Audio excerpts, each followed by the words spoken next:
중국 다음으로 퍼져서 다른 나라보다 먼저 고통에 시달린 대한민국.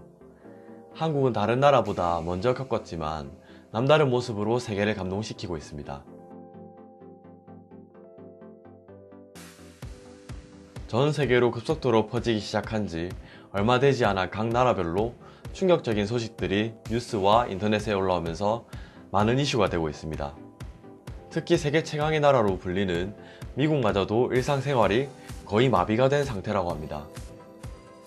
미국의 동네 작은 가게뿐만 아니라 코스트코, 월마트와 같은 대형 매장도 현재 텅텅 비었다고 합니다.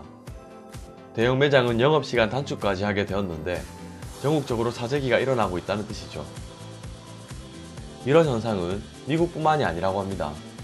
자칭 최고의 시민의식을 가지고 있다는 일본에서도 사재기가 일어나고 있고, 이탈리아, 스페인, 프랑스 등 유럽 국가에서도 사재기가 심각한 상황이라고 합니다.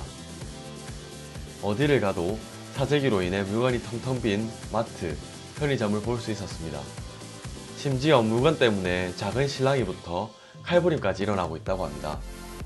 그래서 WHO는 공황 상태로 인한 과잉 행동을 조심해야 할 필요가 있다고 경고했습니다. 전 세계적으로 이런 현상을 보이고 있는데 해외에서는 한국 사람들이 했던 행동들을 사례로 보이면서 이런 것을 배워야 한다고 극찬하고 있습니다. 물론 우리나라에서도 일시적인 사재기 현상이 나타났습니다. 대구에서 급격히 늘어나자 일시적으로 사재기 현상이 일어났습니다. 하지만 이것도 잠시, 금방 원래대로 되돌아왔죠. 택배 회사들이 대구 지역에 무상 서비스를 제공했고, 자원봉사자들이 자가격리 대상자들에게 식료품이 담긴 박스를 배달하는 등 서로를 도와가며 위기를 극복하는 모습을 보여주었습니다. 이런 모습이 미국 ABC 뉴스에 보도되었고, 한국의 이런 모습에 감탄했다고 합니다. 또한 한국이 이렇게 할 수 있었던 이유는 기본적인 시민의식이 뛰어나기 때문이라고 합니다.